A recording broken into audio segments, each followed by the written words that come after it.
अस्सलाम वालेकुम डियर्स, कैसे हैं आप सब लोग। तो आज हम अपना नया लेक्चर शुरू करने जा रहे हैं पीपीएससी की प्रिपरेशन के हवाले से। ये लेक्चर ना सिर्फ पीपीएससी की प्रिपरेशन बल्कि आपके जो कॉन्सेप्ट्स हैं, ठीक है, उनको भी एक उनका रिव्यू लेने के लिए भी बहुत इम्पॉर्टेंट है। इसमें बहुत सारी चीज़ें इंशाल्लाह हम नई सीखेंगे। तो कॉन्सेप्ट हमारे बहुत बेसिक हैं, लेकिन उन कॉन्सेप्ट्स का हमने एक रिव्यू लेना है। तो आज का जो हमारा टॉपिक है, हमारा नेक्स्ट टॉपिक वेक्टर्स के बाद, ये है न्यूटन लॉज एंड मोमेंटम। अब सवाल यहाँ पर होता है कि न्यूटन लॉज तो हमने बहुत पढ़े हैं, तो हमें क्यों ज़रूरत आ गई दोबारा से इनको पढ़ने की।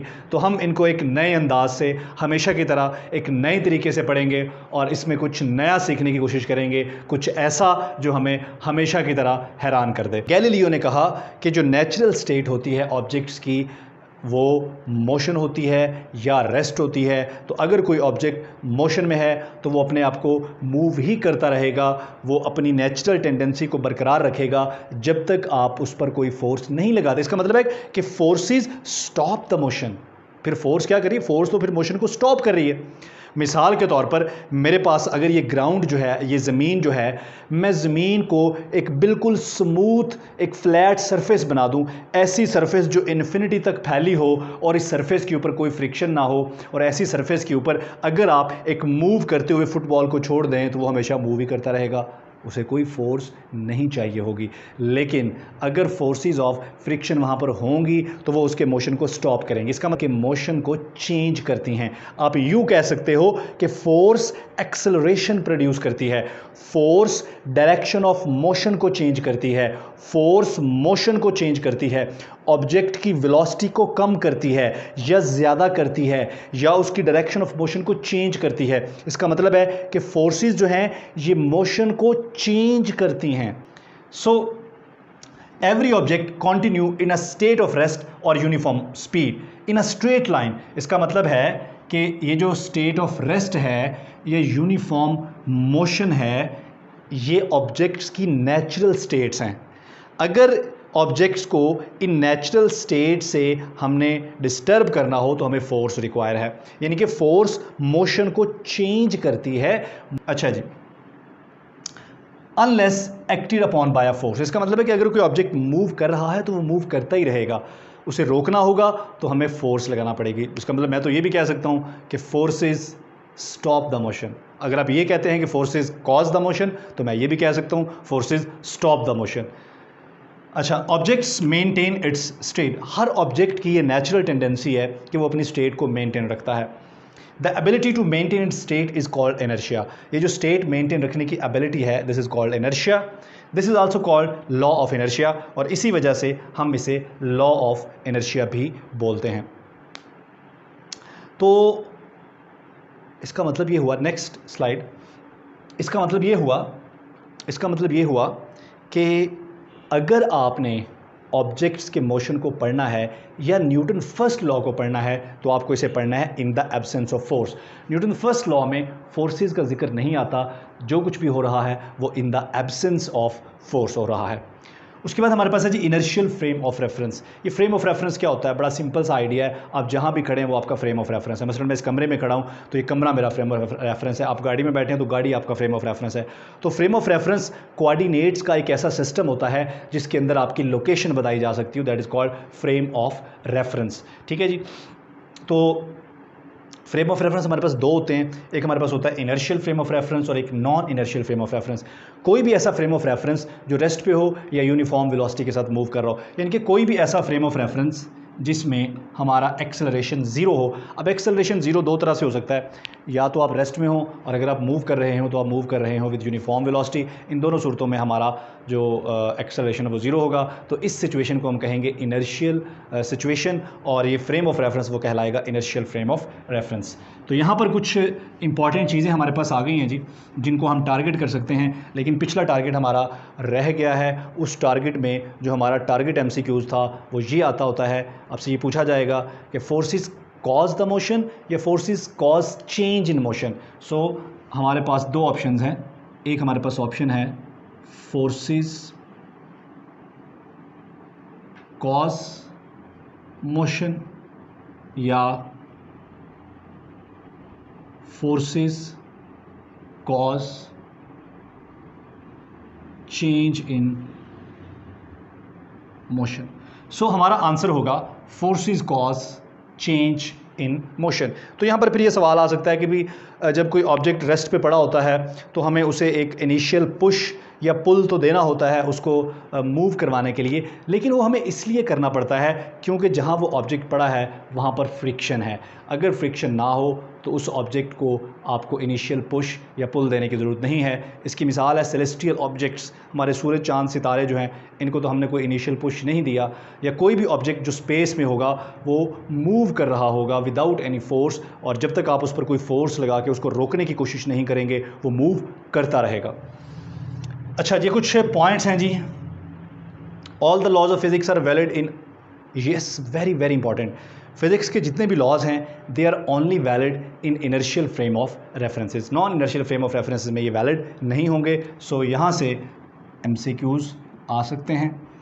उसके बाद inertia is not force, inertia कोई फोर्स नहीं है, बल्कि इनर्शिया किसी भी ऑब्जेक्ट की प्रॉपर्टी है जिसकी वजह से वो अपनी स्टेट को मेंटेन रखने की कोशिश करता है। मिसाल के तौर पर हमारी जो ऑब्जेक्ट्स हैं उनका जो मैस होता है दैट इज़ इनर्शिया, या उसको इनर्शियल मैस भी बोलते हैं। So mass is the measurement of inertia. Mass ये डिसाइड करता है कि किसी ऑब्जेक्ट को स्टॉप करने के लिए, रोकने के लिए हमें कितनी फोर्स रिक्वायर होगी, या अगर कोई ऑब्जेक्ट रेस्ट में है तो उसे मूव करने के लिए हमें कितना पुश या पुल चाहिए होगा, हमें कितना, हमारे लिए कितना आसान होगा या कितना मुश्किल होगा किसी मूव करते हुए ऑब्जेक्ट को रोकना या किसी रुके हुए ऑब्जेक्ट को मूव करना। सो इनर्शिया जो है it is the measurement of, ये इस चीज़ की पैमाइश है कि हमारी जो ऑब्जेक्ट्स हैं वो अपनी नेचुरल स्टेट को बरकरार रखने के लिए कितनी अपोजिशन या कितनी मुज़ाहमत करते हैं। तो जब भी आप किसी ऑब्जेक्ट की नेचुरल स्टेट को, उसकी नेचुरल स्टेट चाहे रेस्ट है या मोशन है, तो जब भी किसी ऑब्जेक्ट की नेचुरल स्टेट को आप डिस्टर्ब करने की कोशिश करते हैं, आप उसकी नेचुरल स्टेट को चेंज करने की कोशिश करते हैं, तो वो ऑब्जेक्ट आगे से अपोज करता है, and that property is called inertia. Inertia is not a force, inertia is a property. उसके बाद हमारे पास है जी inertia is not the reason of objects motion. Inertia की वजह से ऑब्जेक्ट्स मूव नहीं करते, जिस तरह फोर्स की वजह से हमने कहा कि ऑब्जेक्ट्स मूव नहीं करते, इसी तरह से इनर्शिया की वजह से ऑब्जेक्ट्स मूव नहीं करते। First law is study of state of object in absence of force. जी, very very important. First law जो है ये एब्सेंस ऑफ फोर्स में, यानी कि फोर्स की गैर मौजूदगी में ऑब्जेक्ट की स्टेट को स्टडी करता है, चाहे वो रेस्ट में है या मोशन में है। अच्छा जी, it does not study the effects of force, ये फोर्स के असरात को स्टडी नहीं करता। Objects move in the absence of forces, objects forces के एब्सेंस में मूव करती हैं, लेकिन अगर फोर्सेस हों तो फोर्सेस ऑब्जेक्ट्स को स्टॉप करने की कोशिश करती हैं। जिस तरह हमने बात की एयर फ्रिक्शन की, हमने बात की स्टैटिक फ्रिक्शन की, या काइनेटिक फ्रिक्शन की, या स्लाइडिंग फ्रिक्शन की। तो फ्रिक्शन जो है they cause to stop the motion. अच्छा जी, आगे बढ़ते हैं जी हम नेक्स्ट स्लाइड की तरफ। पॉइंट्स टू रिमेंबर में हमारे पास क्या है जी, inability of body to change its direction itself. किसी भी बॉडी की इनएबिलिटी कि वो अपनी डायरेक्शन खुद ही चेंज कर सके is called inertia of motion. इसे हम कहते हैं जी इनर्शिया ऑफ मोशन, यानी कि कोई भी ऑब्जेक्ट जब अपनी स्टेट खुद चेंज ना कर सके। अच्छा जी, मैस क्या है? जिस तरह पहले बात हुई, हमारे पास दो तरह के मैस होते हैं। एक हमारे पास होता है ग्रेविटेशनल मैस और एक हमारे पास होता है इनर्शियल मैस। इनर्शियल मैस क्या होता है? जब कोई ऑब्जेक्ट सरफेस ऑफ अर्थ के ऊपर मूव कर रहा हो और उसकी वो एबिलिटी जिसकी वजह से वो अपने ऊपर लगने वाली फोर्सेस को अपोज कर सके, that is called inertial mass. Gravitational mass, हालांकि दोनों का कॉन्सेप्ट डिफरेंट है, लेकिन दोनों मैस जो हैं they are equal.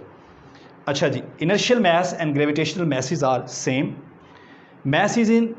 Mess is property of an object and it is, अच्छा यहाँ पर है जी, mass is property of an object. ठीक है, ये किसी भी ऑब्जेक्ट की प्रॉपर्टी है and it is independent of surroundings and standards to measure it.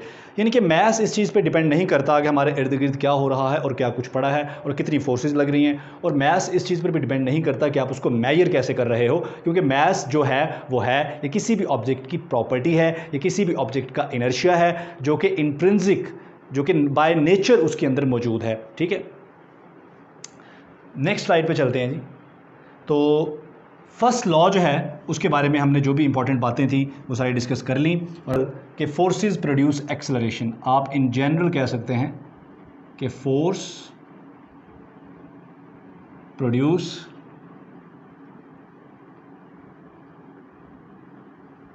Acceleration.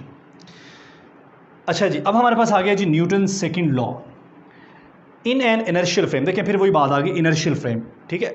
हम जितने भी न्यूटन लॉज हैं वो सारे हम पढ़ते हैं इनर्शियल फ्रेम्स में। So in an inertial frame force is directly proportional to acceleration and inversely proportional to mass. ठीक है, इसका मतलब है कि अगर दो ऑब्जेक्ट्स हों हमारे पास, तो जिस दोनों ऑब्जेक्ट्स पर आप एक जितनी फोर्स लगाएं, ठीक है, तो force is directly proportional to acceleration. तो क्या होगा, आप जितनी ज़्यादा फोर्स लगाएंगे उतना ज़्यादा एक्सेलरेशन प्रोड्यूस होगा, और अगर कम फोर्स लगाएंगे तो एक्सेलरेशन कम प्रोड्यूस होगा।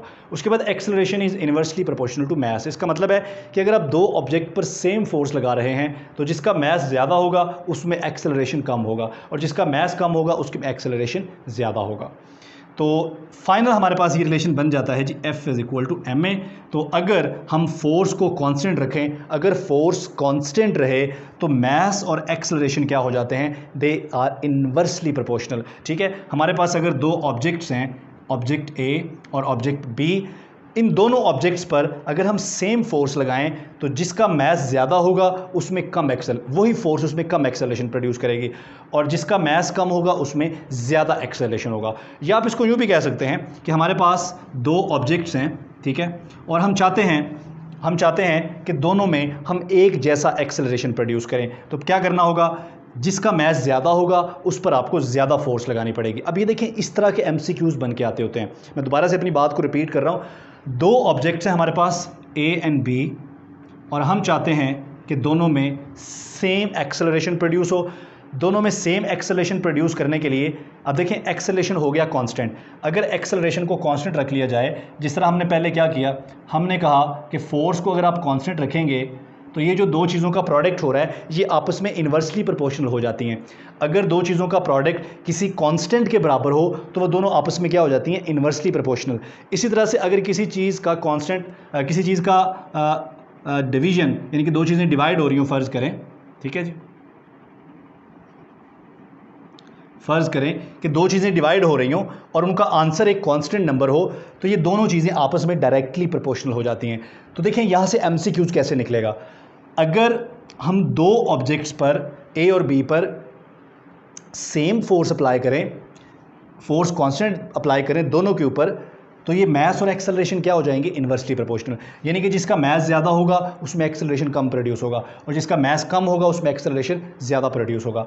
और अगर हम चाहते हैं कि दो ऑब्जेक्ट्स में सेम एक्सेलरेशन प्रोड्यूस हो, तो जिसका मास ज़्यादा होगा उस पर फोर्स ज़्यादा लगानी पड़ेगी। देखिए अब दोनों ये डायरेक्टली प्रोपोर्शनल हो गए क्योंकि ये डिवाइड हो रहे हैं। तो अगर हम चाहते हैं कि दो ऑब्जेक्ट्स में हम सेम एक्सेलरेशन प्रोड्यूस करें तो जिसका मास ज़्यादा होगा उस पर फोर्स भी ज़्यादा लगानी पड़ेगी, जिसका मास कम होगा उस पर फोर्स भी कम लगानी पड़ेगी। ठीक है जी, तो इस तरह से इक्वेशंस को, इन रिलेशंस को आगे पीछे करके हम जो है इसमें से MCQs निकाल सकते हैं। बस आपने याद ही रखना है कि अगर दो चीज़ों का प्रोडक्ट हो रहा हो और वो बराबर हो किसी कॉन्स्टेंट वैल्यू के, तो वो दोनों क्वांटिटीज़ इन्वर्सली प्रोपोर्शनल होती हैं। और अगर दो चीज़ें डिवाइड हो रही हों और उनका आंसर एक कॉन्स्टेंट वैल्यू हो, तो वो दोनों क्या होंगी, डायरेक्टली प्रोपोर्शनल होंगी। क्लियर हो गया जी। तो अभी हम इसकी कुछ इंपॉर्टेंट बातें, ये पीछे अभी कुछ रह गया था,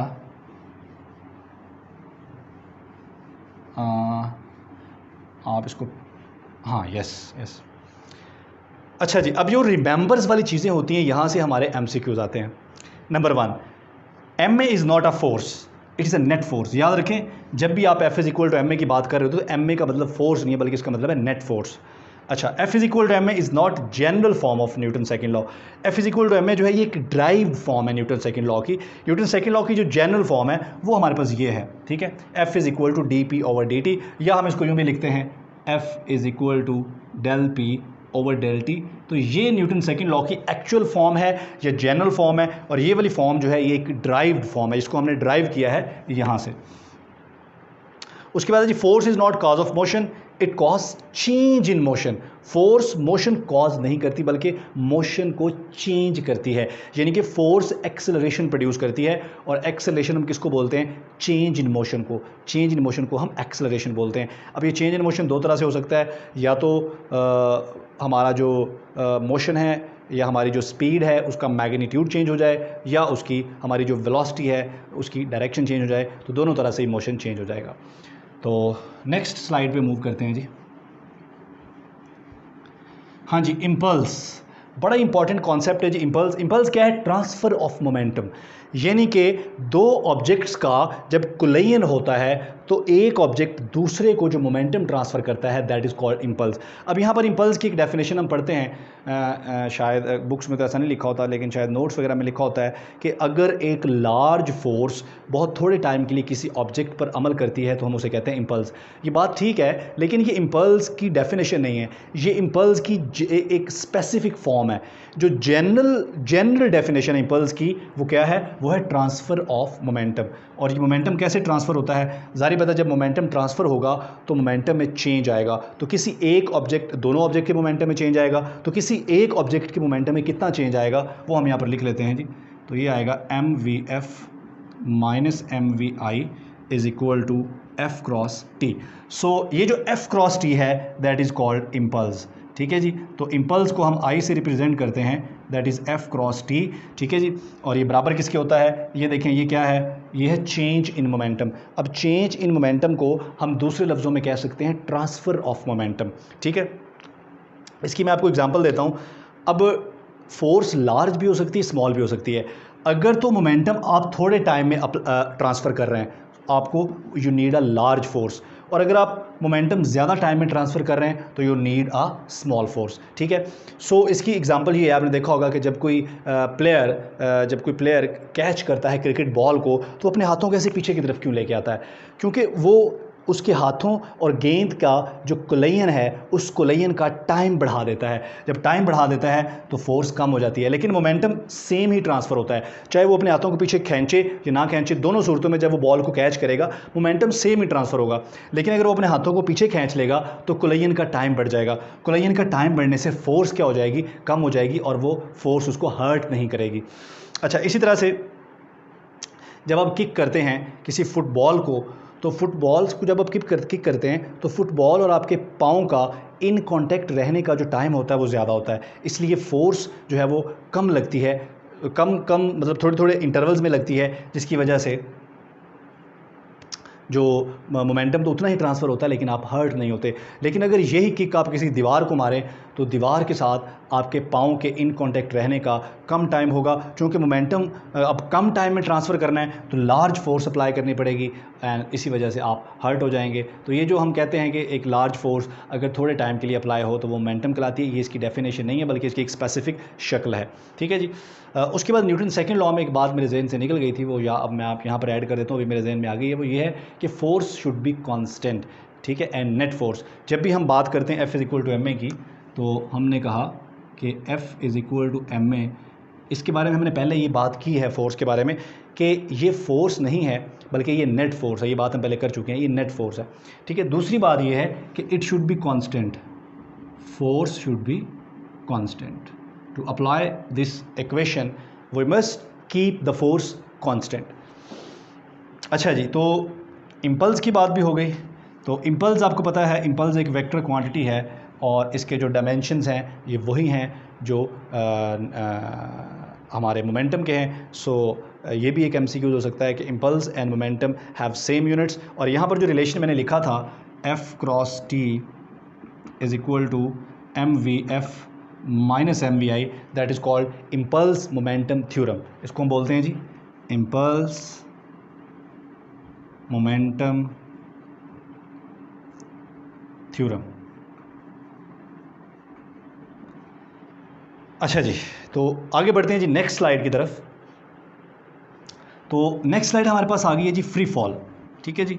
तो फ्री फॉल क्या है? जब भी कोई ऑब्जेक्ट फ्री फॉल करता है एंड मूव करता है under the acceleration of gravity, under the action of gravitational force, तो हम कहते हैं वो फ्री फॉल में है। और जब वो फ्री फॉल में होता है तो उसका जो एक्सेलरेशन है वो किसके बराबर हो जाता है? g के बराबर हो जाता है। तो यही रिलेशन जो हमारे पास F is equal to M में था, ये बन जाएगा F is equal to M G. ये हमारे पास आ जाएगा F is equal to M G, और यहाँ से अगर हम g निकालें तो that is F over m। अच्छा, अब इस रिलेशन में ये जो m है दैट इज़ ग्रेविटेशनल मास। इससे पहले जो हमने रिलेशन पढ़ा ये वाला F is equal to M में, ये वाला एक्सेलरेशन जो है दैट इज़ ये वाला मास जो है दैट इज़ इनर्शियल मास। और यहाँ पर जो मैस जो है दैट इज़ ग्रेविटेशनल मैस। दोनों में कॉन्सेप्ट थोड़ा डिफरेंट है लेकिन दोनों सेम है, ठीक है, दोनों में कोई फ़र्क नहीं है।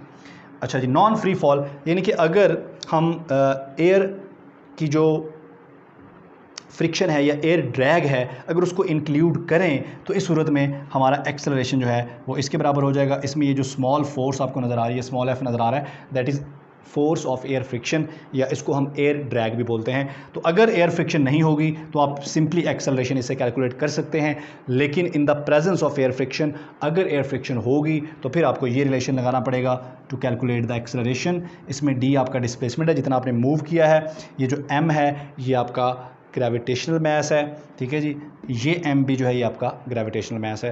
तो आगे मूव करते हैं जी नेक्स्ट स्लाइड की तरफ।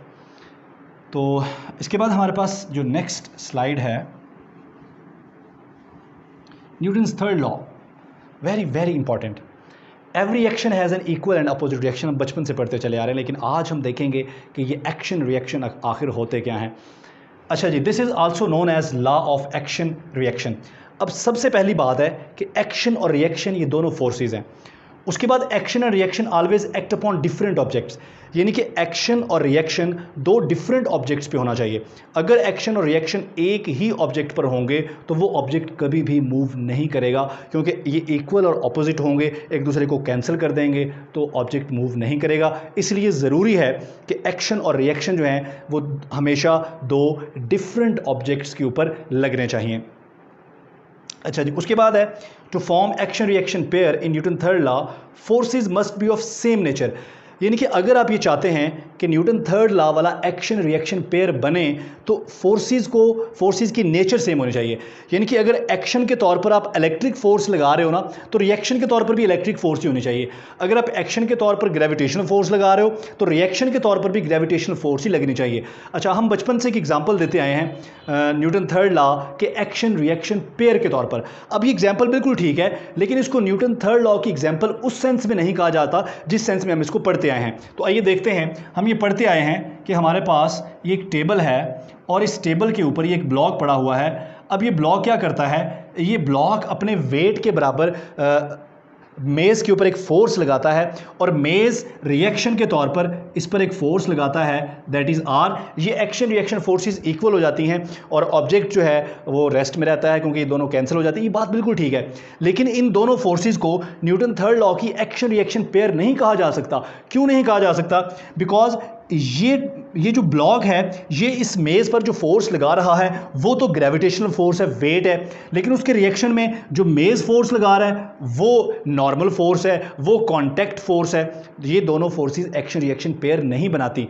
तो यहाँ पर फिर एक्शन रिएक्शन पेयर क्या है? एक्शन रिएक्शन पेयर ये है कि अगर ये ब्लॉक इस टेबल के ऊपर जो फोर्स लगा रहा है वो ग्रेविटेशनल फोर्स है तो ये ऑब्जेक्ट भी इसके ऊपर जो फोर्स लगाएगा वो भी ग्रेविटेशनल फोर्स होने चाहिए। तो यहाँ पर ये एग्जाम्पल बिल्कुल ठीक है, लेकिन आप इसको न्यूटन थर्ड लॉ का एक्शन रिएक्शन पेयर नहीं कह सकते। अब इसका फिर यहाँ पर न्यूटन थर्ड लॉ का एक्शन रिएक्शन पेयर कहाँ पे है? तो उसके लिए हमारा जो डिस्कशन सेशन होगा, जो हमारा लाइव सेशन होगा, उसमें हम डिस्कस करेंगे कि फिर यहाँ पर इस एग्जाम्पल में न्यूटन थर्ड लॉ वाला एक्शन रिएक्शन पेयर कौन सा है। अच्छा जी, उसके बाद न्यूटन थर्ड लॉ की बहुत सारी एप्लीकेशंस है। जब हम ज़मीन पर चलते हैं, ग्राउंड पर चलते हैं, तो this is due to Newton third law की ये भी एप्लीकेशन है। जब कोई कार्ट चल रहा होता है ज़मीन पर, कोई गाड़ी ज़मीन पर चल रही होती है, तो ये भी न्यूटन थर्ड लॉ की एग्जाम्पल के तौर पर आप इसको देख सकते हैं। यहाँ पर एक और बात हम डिस्कस करते चलते हैं कि क्या अगर एक्शन रिएक्शन हमेशा बराबर होते हैं तो ऑब्जेक्ट को हमेशा रेस्ट में होना चाहिए? ऐसा नहीं है। एक्शन हमेशा डिफरेंट ऑब्जेक्ट पे होता है, रिएक्शन हमेशा डिफरेंट ऑब्जेक्ट पे होता है। न्यूटन थर्ड लॉ सिंपली हमें ये बताता है कि एक्शन और रिएक्शन दो डिफरेंट ऑब्जेक्ट्स पर होंगे और मैग्नीट्यूड में बराबर होंगे, डायरेक्शन में अपोजिट होंगे। न्यूटन थर्ड लॉ ये डिसाइड नहीं करता कि उस ऑब्जेक्ट को रेस्ट में रहना चाहिए या उसको मूव करना चाहिए। तो यहाँ एक बात रह गई है कि इस एग्जाम्पल में फिर न्यूटन थर्ड लॉ वाला एक्शन रिएक्शन पेयर कौन कौन सा है? यहाँ पर एक से ज़्यादा एक्शन रिएक्शन पेयर बन रहे हैं, तो वो हमने कहाँ पर डिस्कस करना है? वो हमने डिस्कस करना है in the zoom live session. अच्छा जी, आगे बढ़ते हैं जी हम टू फॉर्म, ये भी तो बात होगी सारी जी, ठीक है जी। सो मूव करें जी आगे। नेक्स्ट हमारे पास बड़ा ही इंपॉर्टेंट, बहुत ही इंपॉर्टेंट क्वांटिटी आ चुकी है जी, and that is momentum. Momentum क्या है जी? Quantity of motion. यानी कि अगर कोई ऑब्जेक्ट मूव कर रहा है तो उसे रोकना कितना मुश्किल है, that is the measurement of momentum. मैं आपको एग्जांपल देता हूँ। आपका एक दोस्त है और वो साइकिल पे आ रहा है, आप उसके सामने खड़े हैं, तो आप उसे आगे से रोकने की कोशिश करते हैं, you will be able to stop it. लेकिन अगर आपका दोस्त उतनी ही स्पीड के साथ किसी बाइक पे आ रहा हो तो उसको रोकना थोड़ा मुश्किल होगा। लेकिन वो उतनी ही स्पीड के साथ अगर किसी गाड़ी पे आ रहा हो तो उसको रोकना बहुत ही मुश्किल होगा। अब देखिए, तीनों सिचुएशन में, चाहे वो साइकिल पे आए, बाइक पे आए या गाड़ी पे आए, तीनों सिचुएशन में उसकी स्पीड सेम है। लेकिन कौन सी क्या वजह है, कौन सा फैक्टर है यहाँ पर जिसकी वजह से उसे आप कभी रोकने में कामयाब हो जाते हैं और कभी नहीं। And that factor is known as quantity of motion या मोमेंटम। इसका मतलब है कि मोमेंटम का मतलब ये नहीं होता कि आप कितनी स्पीड से मूव कर रहे हैं। मोमेंटम में दो चीज़ें होती हैं, क्वांटिटी ऑफ मोशन में दो चीज़ें होती हैं, आपकी स्पीड या वेलोसिटी के साथ साथ आपका मैस भी इसमें काउंट होता है। मिसाल के तौर पर आपको ये लग रहा हो, फॉर एग्जांपल, कि हमारे पास रोड के ऊपर हम ये देख रहे हो कि जी एक ट्रक जा रहा है जी रोड के ऊपर, ठीक है जी। तो फ़र्ज़ कर लें एक ट्रक है जी, ट्रक ए, ठीक है जी, और इस ट्रक के पास से एक गाड़ी जो है वो गुज़र जाती है,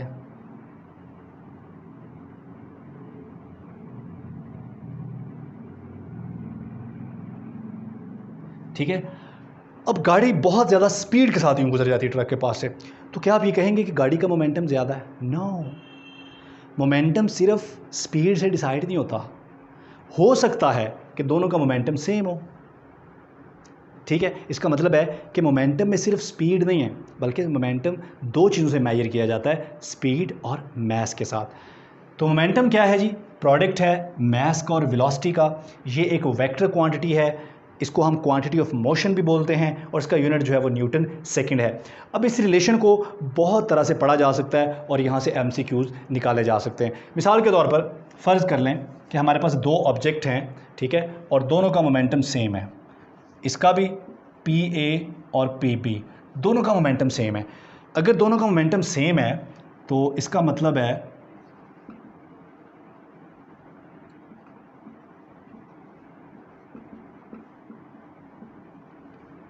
अगर दो ऑब्जेक्ट्स हैं और दोनों का मोमेंटम सेम है, ठीक है, तो हमें पता है कि जब दो चीज़ें मल्टीप्लाई हो रही हों और उनका आंसर एक कांस्टेंट वैल्यू हो तो वो दोनों चीज़ें आपस में इन्वर्सली प्रोपोर्शनल हो जाती हैं। इसका मतलब ये हुआ कि अगर दोनों का मोमेंटम सेम है, ठीक है, तो इसका मतलब है कि दोनों की मैस और वेलोसिटी का जो प्रोडक्ट है वो सेम है। इसका मतलब ये हुआ कि अगर मोमेंटम सेम है तो जिसका मैस ज़्यादा होगा उसकी वेलोसिटी कम होगी। मसलन अगर दो ऑब्जेक्ट्स हैं A और B, ये ट्रक A है और ये गाड़ी B है, दोनों का मोमेंटम सेम है, तो इसका मतलब है कि ट्रक का चूंकि मैस ज़्यादा है, इसलिए मैस ज़्यादा तो वेलोसिटी कम, तो ट्रक की वेलोसिटी क्या होगी? कम होगी। इसलिए गाड़ी ज़्यादा स्पीड से जा रही होगी, ट्रक की स्पीड कम होगी, लेकिन दोनों का मोमेंटम क्या होगा? सेम होगा। अच्छा जी, उसके बाद इस रिलेशन को और तरह से भी इंटरप्रेट किया जा सकता है। फ़र्ज़ कर लें कि हमारे पास दो ऑब्जेक्ट्स हैं A और B, ठीक है, दोनों की स्पीड सेम है, दोनों एक साथ चल रही हैं। अगर दोनों की स्पीड सेम है, ये देखें जी,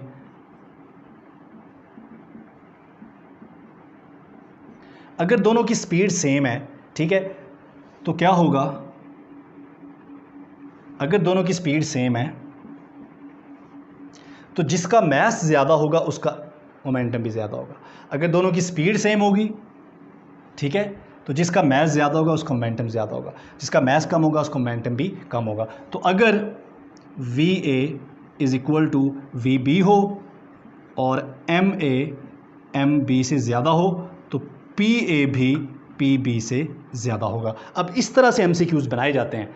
रिलेशन एक ही है, उसको आगे पीछे घुमाया और एक नया रिलेशन, एक नया कॉन्सेप्ट बन गया। जिस तरह हमने कहा, पहले हमने बात की कि अगर दोनों का मोमेंटम सेम हो, यानी कि PA is equal to PB, अगर दोनों का मोमेंटम सेम हो, अगर मोमेंटम सेम होगा तो इसका मतलब है ये प्रोडक्ट सेम होगा।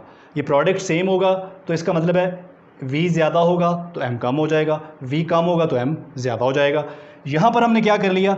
स्पीड सेम कर ली। अगर स्पीड सेम होगी तो आप इसको यूँ लिख सकते हैं V is equal to P over M।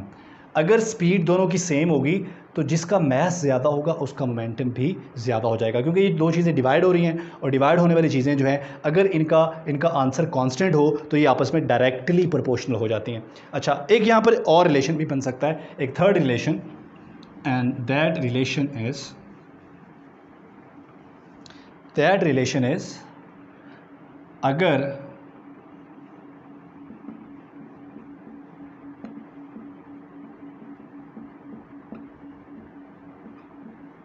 अगर दोनों ऑब्जेक्ट्स का मास सेम हो, अगर मास सेम हो तो जिसकी वेलोसिटी ज़्यादा होगी उसका मोमेंटम ज़्यादा होगा, जिसकी वेलोसिटी कम होगी उसका मोमेंटम कम होगा।